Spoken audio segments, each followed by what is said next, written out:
Hey everybody, welcome back to Record-ology. This is take 2 because I did the first one for some reason, some way in slow-mo, and I don't know why that happened. So anyway, today we're going to take a look at my opinions and experiences and the way I approach shopping for a vinyl record or, retro tech or anything like that in the cleanest and safest way possible. Let me preface this by saying that I am not a medical professional. I don't know what I'm talking about.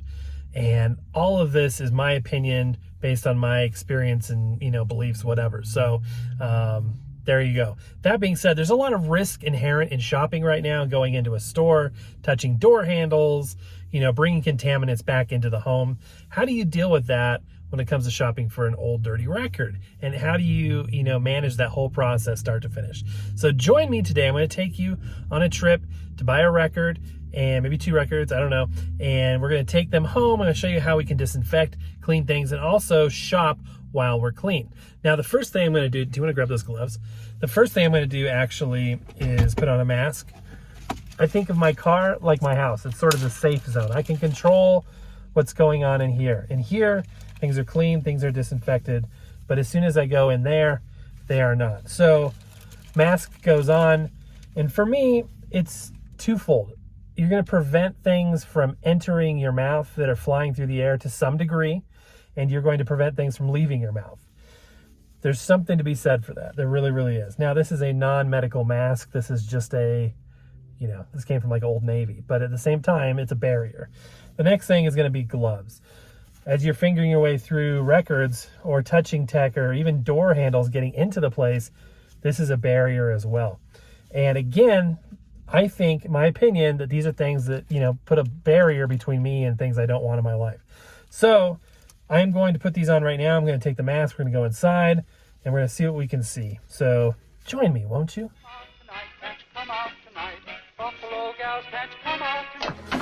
Welcome to Record-ology. Okay, we're ready to go. So weird shopping and doing life these days. Got the glove, but luckily in this case, it's already open. And now I can inspect things, test things out without having to worry about getting any grime on me. Mostly I'm here for records, but I always have to stop by the tech stuff just in case there's something I can't pass up. You never know what you're gonna find. The rubber meets the road. Flicking our way through here. So this video is kind of 2-in-1 because you get the crate digging as well as the main topic of the show.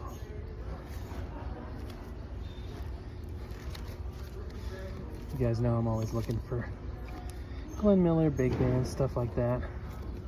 Today I'm looking for a Rosemary Clooney record that I've seen here before.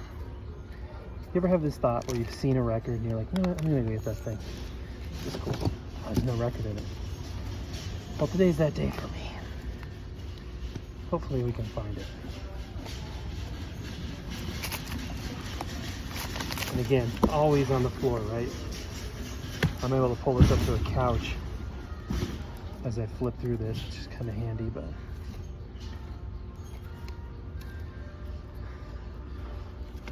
you will always find certain records. We've already passed a few of them. Every single time you come to a thrift store and shop for records, you will find certain records. Like, I guarantee you will find at least one Mitch Miller record. Probably find Neil Diamond. You will always find Ed Ames. Jerry Vale is also very common. All this stuff. Mancini, Roger Wicker. This is like the typical thrift store crate dig right here. This is interesting, huh? Oh, I found the record we're looking for. Not this one, but right behind it. There it is. Rosemary Clooney, 1957. Deplorable condition. The record scratched up. That's what's left of the cover. Perfect. So set that aside and everything else is gravy. This is kind of cool. Phase 4 stereo, Grand Canyon Suite.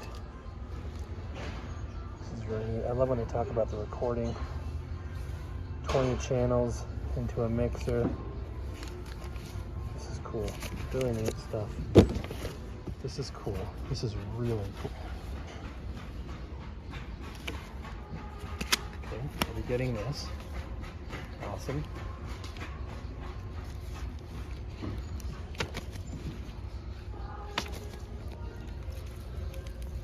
That's awesome.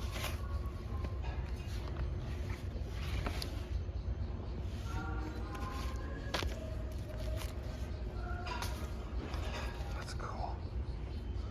Really cool. We're doing that. Okay, we're getting this. Some great ones here. Your garden thing.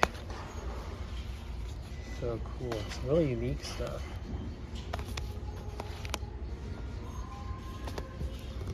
Let's just look.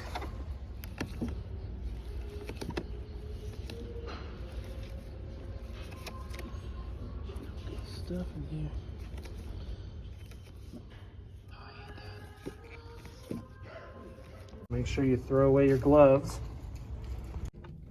Okay, now that we're back in the safe zone, first thing to do is sanitize. At least that's what I do. So as you saw, I threw the glove away on the way in the door. I just dropped a bunch of sanitizer in my crotch. Then you can remove your mask. I put mine on the dash because the ultraviolet light from the sun helps to disinfect that, from what I understand. And it's kind of a good place to keep it. It's always ready. Also, I put the records that I purchased on the floorboards in the seat behind me rather than, on any surface that I'm touching with my hands. So now go home and I'll show you how to, I guess you would call it, ingest or intake the records, sanitize them, clean them, get them ready to play. Okay, so we've got over the first hurdle. We are now home and we found some goodies, something that we want to add to our collection. In my case, I picked out 3 records. The Rosemary Clooney one I was going for. I found this awesome Johnny Carson show record, and then this railroad record, Sounds of Railroad. I love the art on this. It's really cool. Usually I'll, grab a stack of records and then think to myself, what do I really, really want? Because some stuff looks good on, first initial look. And then I'm like, do I really need this? No, I can live without it. So less is better, less is better. Okay, so what we're gonna do now is a multifaceted approach. We are going to not only disinfect and clean these, but we're going to package them and get them ready for adding to the collection or listening. So the number one priority obviously is going to be cleanliness. And again, this is my personal, non-medical, non-professional, just my personal opinion, okay? Everything I'm saying in this video or in any video is just my opinion. I could be completely wrong, but that's the way it is. I'm gonna start with this. This is a sharper image, and I've had it on the show before. It is an infrared. It is an ultraviolet, a light that's designed to clean and disinfect. And yes, this is a real one. It's the UVC-C.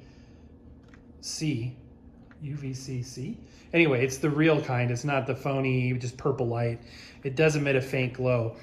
You don't want this touch. You don't want this shining directly on your skin, and you don't want to look at the light directly. So in fact, it's got a shut-off switch when you rotate it around. First thing you want to do is actually disinfect your phone, your keys, maybe your wallet, anything you had out and handled in the store. Then you're going to want to, take the records themselves. Again, have them on the floorboards is a great idea because they're only, where your feet are touching. I wouldn't put them on the seat of your car when you're taking them home. When you bring them in, put them on a nice smooth surface like this, something we can easily wipe and disinfect later. But the first thing I'm going to do is turn on my ultraviolet light. It's a very faint light there, so there's not much to see to the naked eye. That's because it's ultraviolet light. This is very effective at disinfecting all kinds of bad stuff that you don't want in your life. So I am going to play this across the surface, and depending on what kind of material you're talking about, the exposure times are different. It's anywhere from 2 to 10 seconds depending on what the material is. I'm trying not to make this the world's longest video, so I'm going a little bit faster than perhaps I should. But I wanted to show you the different steps that I'm going to take. So I'm going to do that on all of the records. That's the first step. So now this is sort of the contaminated spot. That's a clean spot. It sucks that you have to think in these terms, but this day and era, you want to be safer than sorry. This actually has plastic wrap, and I have learned to take these off because I've been told that the shrink wrap can, continue to shrink and, cause warpage. This is dirty, needs to go in the trash. So this is now a cleaner surface because it was inside the wrapper, but still. You could go crazy taking this to, a certain level. So at some point you have to make a judgment call on what's, completely obsessive versus what's prudent. And only you're gonna know that, or those that you trust and love. Okay, so one more record to go. And it's a percentages game. You're not gonna kill off everything. Even bleach, will say kills off 99.99% of bad stuff. It's not gonna say 100%. By the way, you'll notice I am not saying certain specific words related to, what we're trying to kill off here. It's a good way to get demonetized if you talk about that stuff.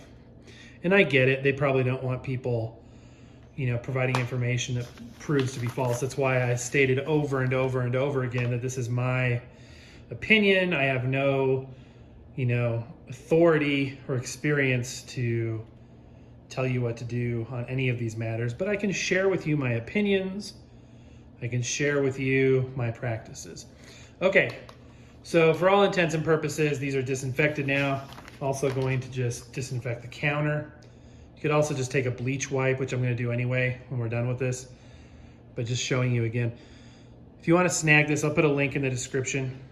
It's a little pricey. I think it's like $70, but again, considering that you're able to disinfect stuff without chemicals or liquid, it's very effective and quick. Okay, so now we've done that. Everything's disinfected, and we need to address the physical issues we have with these records. And I'm going to start with the Rosemary Clooney, cover being completely destroyed, and I'm going to remedy that with some simple tape. As you can see, this is in really, really sad shape. I mean, it's barely connected at the top there. So, I mean, there's a lot you could do and spend a lot of time and perhaps money in fixing this. I personally want it to be functional, and that's about it. So I'm going to take some clear tape, transparent tape. I'm going to start by just making the obvious repairs needed. So I'm sealing up the edges, and I'll go back and complete it later. But I want this to be sealed. I want it to be a functioning sleeve, although I'm not going to keep the record inside anymore.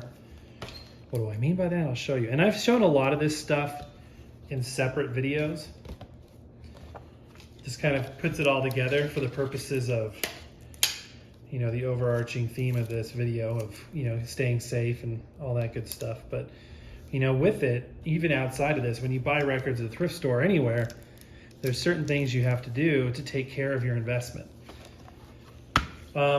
So now I've basically just tacked it closed so it, will function. It's got one side open.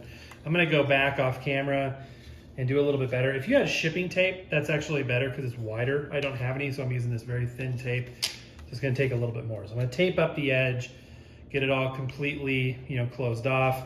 You can also remove anything that's, on it, labels, whatever, if you so choose. For my purposes, just having it sort of tacked together is going to suffice. So let me do the rest of that off camera, and then we'll take a look at the other records. And I didn't even look through these in the store that well because I assumed that there's problems, we'll deal with them here. That cover is really nice, really, really nice. It's in good shape. Having that plastic on it. Looks like it was shelved for most of its life because this is still very white.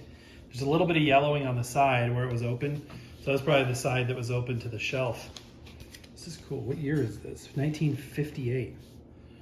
Awesome. Audio, fidelity, stereoscope, AFSD. I think that's the same record label that the other railroad record that we had was on. Okay, let's take a look at the record itself. So it's got a paper sleeve. Record is in there tight. Cool. Dusty, dirty, expected. But yeah, that's super cool. So I'm going to set the record itself aside right now.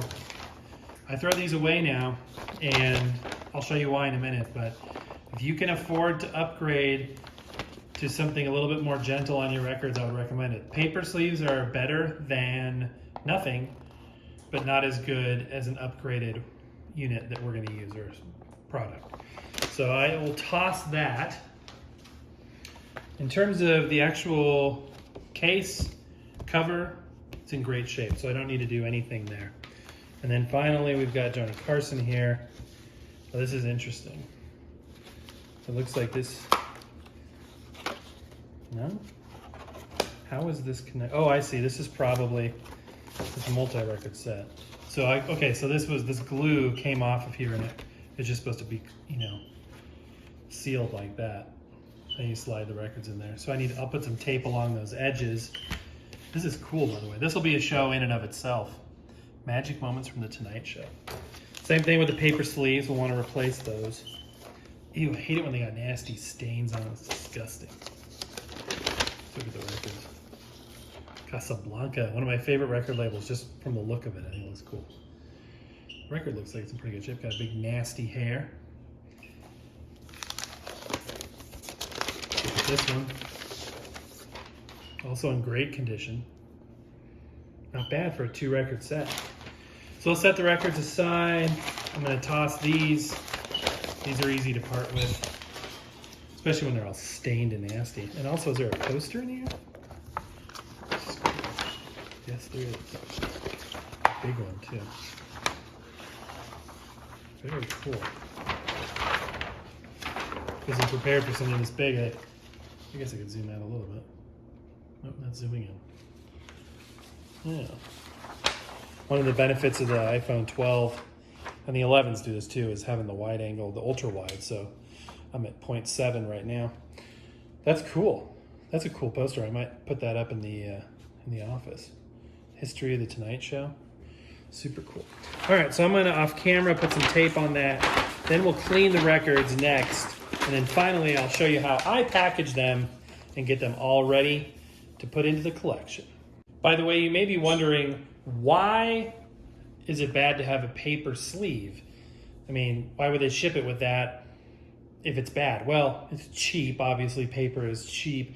And initially, I would cry BS on something like that too. I'd be like, come on, it's not going to scratch it up. But sure enough, one of the first records I ever bought new was The Wizard of Oz, and all new records ship with those paper labels. They look bright and white when you first get them. They look like they do a good job. But in actuality, they do scratch. And sure enough, that Wizard of Oz record I started noticing these scuffs and scratches. And I'm like, I've been taking really good care of this. How could this be happening? What's going on? Well, that's exactly what was happening. It was just getting scratched every time it went in and out of that sleeve. Okay, so the next thing we're going to do is just simply clean the records. Nothing special about this process that we haven't talked about before, but I want to go over it one more time for you. So start by just getting some paper towels out because it's absorbent. The granite is fine. It's not going to damage the records as long as there's no, anything on there that will get between and scrape. But the paper towels, you may be saying, you just said paper's bad. A soft paper towel for these purposes, not sliding it around, but just resting it on there. It's absorbent. It's soft enough for cleaning. It's a good backdrop. So start by laying out some paper towels. You'll need room to work with the cleaning, and then also extra space to deal with the drying. Okay, so getting out the spin clean and doing that you're looking at least an hour-long project, if not 2 or 3 when you do spin clean. So I save that up for when I get a lot of records at once. If you're just getting, ingesting 1 or 2 records into your collection, then I would just do a one-off. So I've got a spray cleaner, Crosley cleaner. I'll also put this in the description below. Works fine. We're just going to spritz it onto the record surface. Saturate it pretty good. Don't worry about the label. You're not going to hurt the label. I know there are paper labels, and I know there's always caveats. Anytime you start talking about cleaning records is when you get people jumping on there telling you that you're doing it completely wrong, because everybody has a different methodology for cleaning records. There's a million different ways to do it. In my experience, I've never had a label peel up on me or have an issue. I know it's happened to other people, but for me, my records, those labels are getting wet, and so far it hasn't been a problem. Circular motion. I like using a really absorbent, thick cloth. This is like a microfiber kind of washcloth. It's soft, Don't wash your cloths with fabric softener because that's actually bad. Sounds like it would be good, but it's bad. But we don't use fabric softener anyway, so that's fine. And then this thing will be super soft every single time. Just wipe it pretty aggressively so you get down in those grooves in a circular motion. You don't have to be obsessive about it. So I go through once while it's wet, pushing hard, and then kind of lightly, just in a circular motion. You don't need to be obsessive about, you know, the angle of attack and all that stuff.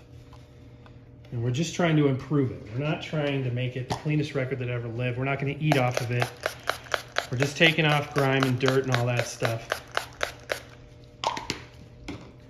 And this will dry pretty quick. So initial kind of vigorous yet directional approach to scrubbing out the grime out of the grooves. I've had records that I've scrubbed like this and gotten junk. Sometimes you'll see it come off onto the cloth. And then I've gone back and played it, and it still is pulling crap out of the grooves, even with the spin clean. And I'm never going to have like a multi-$1,000 ionic, record cleaning device. It's a record, people. It's a piece of plastic, okay? If I want to hear pristine, non-poppy, scratchy sounds, I'll just listen to a CD or even streaming. Separate argument for a separate day. That's pretty much it. By the time you're done with that, it's pretty well evaporated and you're ready to go on to the next step. So I'll go ahead and clean the other records, and then I'll show you sort of the final step in getting these records ready to go. Once we've got that taken care of, we're ready for the final stage. What I like to do is take a good inner sleeve, a fresh inner sleeve with every record, even if it has one of these anti-static, more modern record inner sleeves. It's nice to upgrade if you can, just to make sure it's clean. You know what I mean? Because when you're cleaning dust off of a record or any surface, dust is primarily dead skin cells, which aren't yours. It came from the thrift store. So getting that out of the house. By the way, when you're done with that cloth, it's good to have multiple cloths like that because you just throw it in the wash. Don't worry about it. Don't try to keep going until it's filthy. Throw it in the wash, grab another one, and before you know it, that one will be clean again. So I just put the record in the sleeve. It is now protected and clean, and we need to take care of this as well. So I grab an outer sleeve. Both of these inner and outer sleeves are from Hudson Hi-Fi, and I highly recommend them. I'll put a link in the description below for you to get some if you want. We've done shows on them separately. What I like to do is put the opening, let's see, how do I do this? I think I put, yes. Okay, so I put the record face down. And then instead of putting the actual record itself inside the cover, I put it on the back. This is something I learned from Too Many Records. I was watching that channel. I don't watch that channel too much, but I was watching it, and this is something he said. I'm like, that makes a lot of sense. That way, aside from whatever debris, scratches, tape, or whatever is inside this, if it's deformed or if it's warped, it's not going to impede the record itself. So once you've got it in a sleeve, I put it on the back. If there's an interesting inner sleeve, like if you have one of those cool Capital ones and it's got pictures of, stuff that you want to keep that looks cool, then you can, put that down underneath this sleeve just to keep it for posterity's sake. Then put the whole kit and caboodle in an outer sleeve. And the way I do, it's really hard to do this on camera, my apologies. So I put the opening actually to the same side that the sleeve opening is on. You may be saying, wait a minute, that's, what is that going to do for you? Depends on how you want to do it. The record's protected because the record sleeve, inner sleeve opening is on the top. The outer sleeve, the way I do it, is on the outside. So that record surface is protected, but you can quickly and easily access the disc itself. Plus, depending on whether or not you vertically or horizontally access your records on a shelf or in a crate, it prevents that sleeve from sliding off. I go top down into a crate, so when the sleeve's on this way, I lift it up and down, it's not gonna scoot this off. It's kind of like a pillowcase that slides off a pillow, which I hate. That happens all the time. But if you're, if I had that with the opening up top and I go to lift it, it could, this could happen where the insides come out and the sleeve gets, especially if it's tight, the sleeves would stay behind. So now this record is complete. It is cleaned. I got all the junk off of it. I know it's a game of percentages, but at the same time, for the most part, for all intents and purposes, this record is now cleaned and ready to go, ready to listen to, ready to put into the collection. And I consider that a done deal, you guys. So that is mine. I'm going to do this to the other records off camera as well. I won't make you suffer through that. But that's basically how I go about it. When I'm done with this, I'm going to take a Clorox wipe, completely disinfect this playing surface. I'll wash my hands one more time, and we'll call it done, because that's it. Now these records are ready to go into the collection. So tell me your tips and tricks down below, what's worked for you. Perhaps some of you aren't ready to go outside and look for records yet. I totally get that. That's safer than this. You know, it's ultimately safer than this. Perhaps you want to mail order only, eBay, whatever. But if you are going out and, you know, trying to do things like buy records, you know, it's good to take some precautions. And not only with the records, I mean, that's a very similar approach to how I do a lot of things. That being said, we're doing a lot more online shopping for groceries, doing curbside pickup type of things for food and stuff. So definitely want to be smart out there. But at the same time, I choose to live my life at a certain level, and ultimately that's up to you. But that's going to do it for now, guys. Thank you for watching. Happy record hunting. We will see you tomorrow. One final point.